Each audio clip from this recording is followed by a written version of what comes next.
प्यार में मिला धोखा तो ले ली प्रेमिका की जान। प्रेमिका के घर वालों का रो रो कर हुआ बुरा हाल। वर्षों से चल रहा था दोनों के बीच में प्रेम प्रसंग। इन दोनों की प्रेम कहानी पूरे गांव में बनी थी चर्चा का विषय। फिर भी सपना की कर दी गई दूसरी जगह शादी। प्रेमी विनय कुमार ने घटना को दिया अंजाम।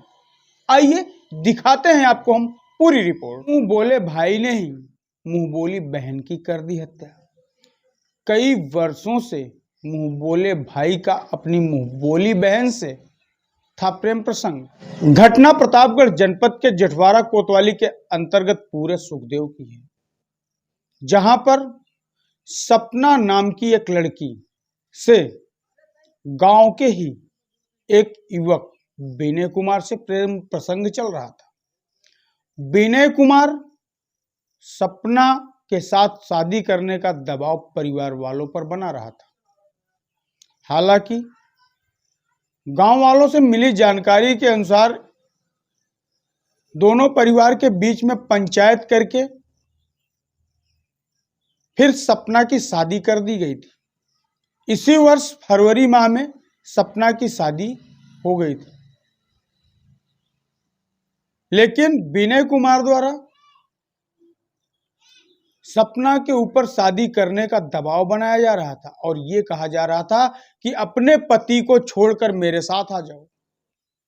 लेकिन सपना ने विनय कुमार की बात नहीं मानी। बीते 13 तारीख को सपना के भाई ने सपना को अपने घर बुलाया।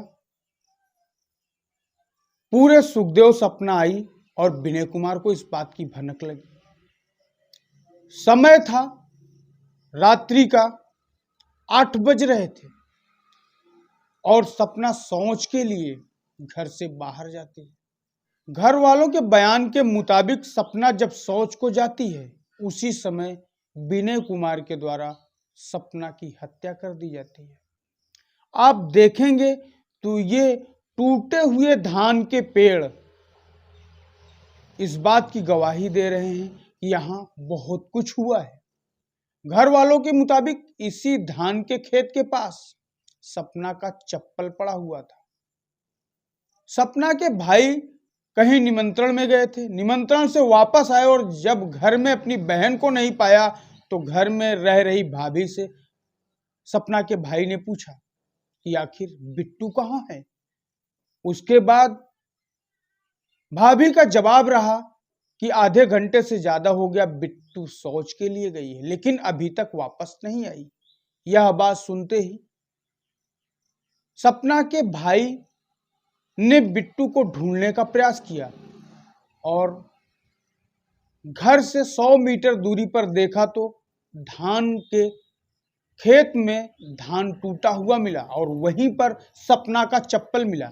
सपना का चप्पल मिला और धान टूटा हुआ मिला। यहीं से किसी अप्रिय घटना की आशंका सपना के भाई को हो गई और सपना के भाई ने गांव के कुछ लोगों को लेकर सपना को ढूंढने का प्रयास किया।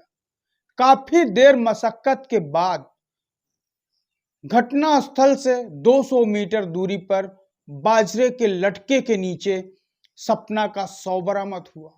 शव मिलते ही खलबली मच गई। पुलिस प्रशासन को भी इस मामले की सूचना दी गई।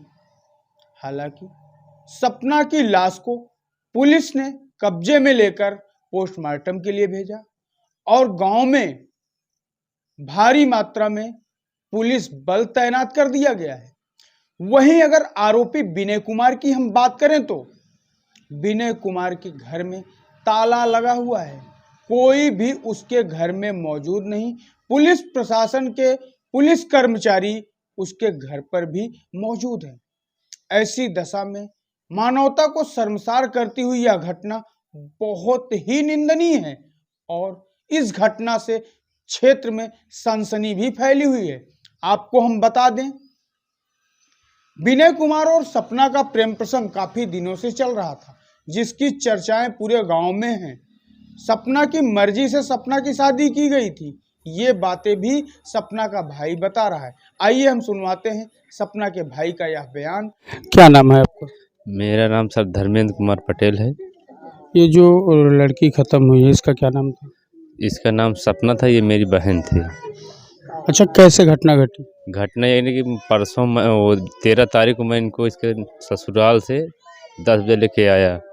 उसके बाद कल मैं कुंडा चला गया था और हमारी भाभी हमारी बहन थी घर पे, और विनय कुमार लड़का यहीं पास में हमारे घर के पीछे आया जाया करता था। हमारी भाभी ने देखा और उसका एक प्रेम प्रसंग के हिसाब से वो कहता था कि तुम मुझसे शादी करो, नहीं तो तुमको या तुम्हारे पति या भाई को किसी को एक को मार देंगे। नहीं, लड़की तो शादीशुदा थी। लड़की शादी तो वो भी कहता था तुमको छोड़ दो, मैं तुमसे प्यार करता हूँ, नहीं उनको मार दूंगा, या तुमको या उनको किसी एक को।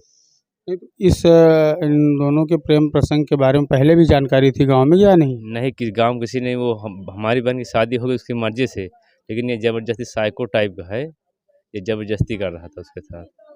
अच्छा, आप लोगों को कब पता चला घटना कैसे घटी? ये घटना हम निमंत्रण में थे आए, तो हम अपने भाभी से पूछे कि भाभी हमारी बहन की बिट्टा किधर गई, तो वो बोली कि अभी इधर गई है, टाइम आधे घंटे ज़्यादा हुआ।